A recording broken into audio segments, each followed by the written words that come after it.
C'est la formation de la soirée. Le HCA Joie a concédé sa première défaite de la saison sur la glace de Turgovie. Défaite 3-2. On va vous remontrer le fil de cette rencontre. Et pourtant, les Jurassiens avaient parfaitement entamé cette rencontre à ce premier but.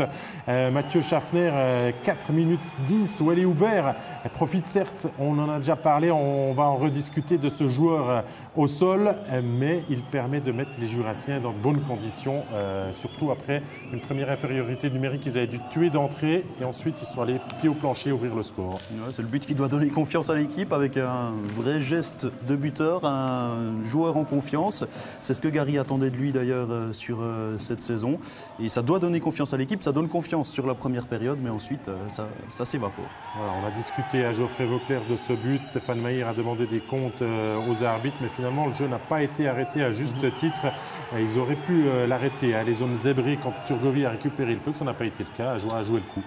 Alors exactement, il n'y a rien à dire sur le but d'Ajoie. Les arbitres peuvent siffler s'ils estiment qu'il y a une blessure très grave, comme on l'a vu, comme on en a parlé avant avec Julien Sprunger contre Langnau il y a quelques semaines maintenant. Mais là, c'est vrai que ça a continué de jouer. Turgovie n'a pas pris possession du puck, donc ça a permis à Ajoie de jouer le contre et puis ils l'ont très très bien joué, quoi. Alors on va voir le 2-0 du HCA et Mathieu, j'ai envie de vous entendre parce que le 2-0 est synonyme finalement de la domination à Joulotte jusque-là. On aurait pu en voir plus des buts et Ajoie va s'arrêter après ce but du capitaine Jordan Howard. On avait la vraie attitude du HCA là, avec des défenseurs qui viennent prêter main forte à l'offensive. On a clairement un gros surnombre là. Si on ne le voit pas, je crois qu'on est gros surnombre. Un très beau gros surnombre. Et puis jusque-là, tout fonctionnait bien pour Ajoie, quasiment jusqu'à la fin de la première période finalement. Tout fonctionnait plutôt bien pour Ajoie. Il doit y avoir 3 ou 4 buts pour les Jurassiens après un tiers. Et puis ensuite, le soufflet retombe.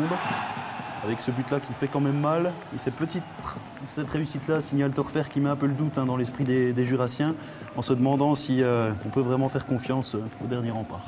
Ouais, c'est ça, on ne le sait peut-être pas encore à ce moment du match, Geoffrey Vauclair, mais dès cette réduction du score, Turgovie va tourner le match en sa faveur. Ouais, les Turgoviens vont prendre clairement l'ascendant. On a senti que les Jurassiens étaient un peu plus, comme je l'ai dit avant, sur les talons. Alors je ne sais pas si ça vient de la fatigue. Des fois, tu es un peu aussi grisé de gagner, on va dire. C'est vrai que tu es presque trop habitué à gagner, donc tu penses que ça va se faire tout seul. Et puis tu mets 10% de moins dans ton jeu, et puis ça se paye cash, généralement. On relâche l'effort, on essaye de gérer du côté Ajulo, et puis les pensionnaires du Güttingers-Reuty en profitent pleinement. Le poteau de Pouilly, qui aurait peut-être dû permettre d'amener le 2-2, le 3-2 pour Ajoie. Il y a eu l'égalisation de Rundqvist avant. Et il y aura le 3-2 de Fabio Hollenstein. Turgovie, finalement, a fait son match. Mathieu, c'est une équipe difficile à manœuvrer et puis surtout qui a bon réaliste devant le but aussi. Il l'a encore prouvé ce soir. Ouais, qui s'est montré assez malin finalement en zone offensive avec Altorfer.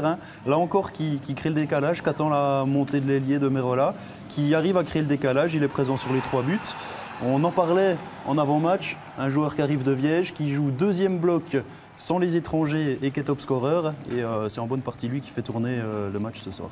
Ouais, on parlera de Niki Altorfer d'ici quelques instants, mais il y a quand même des regrets à avoir, Geoffrey Vauclair, dans la performance quand même sur 60 minutes du HCA. Moi, ce qui me fait un petit peu souci avec ce HCA, c'est qu'on voit que De Vos, qui a l'habitude de faire 3 points depuis le début de la saison par match, un petit peu plus en dedans là, et on voit que toute l'équipe ça tout saute un peu de toute l'équipe. On a vu que Gary Sheehan a des fois séparé ses étrangers en fin de match. Il a préjoué certaines fois après 2 lignes et demie. Donc, je sais pas, on attend d'une équipe qui est quand même une belle équipe, un joueur qui est un prétendant au titre, d'avoir quand même un peu plus de support de ses autres lignes. Moi, j'ai trouvé que Thibaut Frossard joue bien sa ligne. Mais après, c'était un peu plus poussif, un peu plus poussif. Et que sur le dernier goal là, des Turgoviens, on voit pratiquement qu'il y a 5 Ajulo qui sont arrêtés puis qui gardent le puck. Il n'y en a pas un qui pense un petit peu à tenir le joueur qui est autour de lui, quoi. Pourtant, si on regarde par rapport aux dernières saisons, et Gary Sheehan nous le confirmait, il était quand même satisfait de l'apport des autres lignes qui marquent plus que les saisons passées, Mathieu Schaffner. Oui, c'est vrai qu'en étant allé chercher Hubert, Müller, c'est des joueurs qui naturellement sont buteurs, qui, sauf erreur, étaient d'ailleurs 3e et 4e compteur avant ce match-ci. Donc ça doit amener davantage de profondeur. Sur le papier, ça en amène davantage. Maintenant, il manque peut-être encore un peu d'alchimie. On a vu Meder jouer avec Huber et Schmutz en début de saison. Huber qui monte sur la deuxième ligne maintenant. Il faut peut-être trouver aussi un peu des nouvelles associations pour redonner de l'élan. Il faudra surtout savoir rebondir vendredi avec un gros morceau. C'est Langenthal qui arrive à Porrentruy.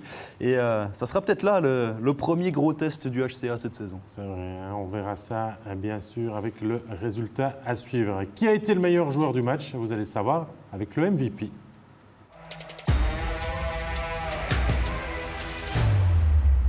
Le choix s'est porté aujourd'hui sur un joueur de l'équipe gagnante. Normal, on l'a beaucoup vu. On parle bien sûr du casque jaune, facilement identifiable. Il s'appelle Nicky Altorfer.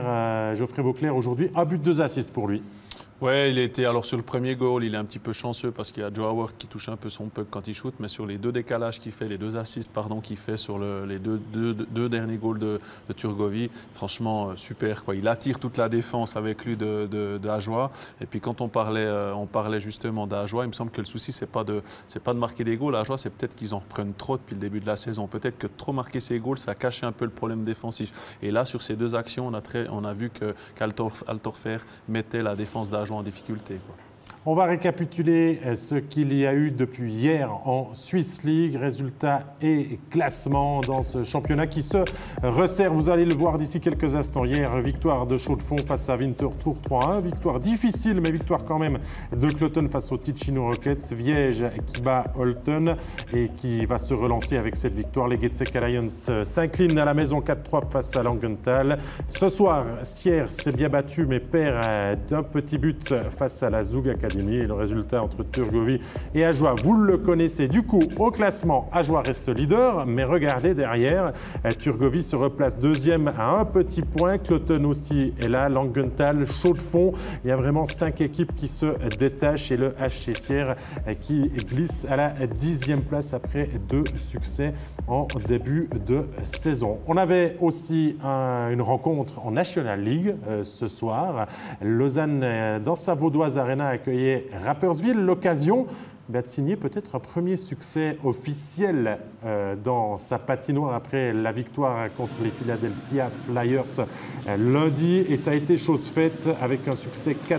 On revoit le dernier but du match signé Yannick Herren. C'est bon, Geoffrey, on le tient, ce succès de Lausanne. Voilà, c'est bon, on peut passer à autre chose. Il faut noter aussi que depuis quelques matchs, Herren revient plus en odeur de sainteté, hein, qui joue dans le premier ou le deuxième bloc. Donc il y a un petit changement aussi de stratégie au niveau du coaching de Lausanne. C'est une victoire bonne à prendre pour Lausanne qui va pouvoir aussi mieux se situer et essayer de continuer de performer. On arrive à la fin de cette émission. On vous rappelle encore que mercredi prochain, il y aura une affiche. On sera sur place. On va aller découvrir le Voibeux, les travaux à Joissière. Ça sera notre affiche pour la semaine prochaine. Mais d'ici là, je tiens à vous remercier, Mathieu Schaffner, pour la première chez nous.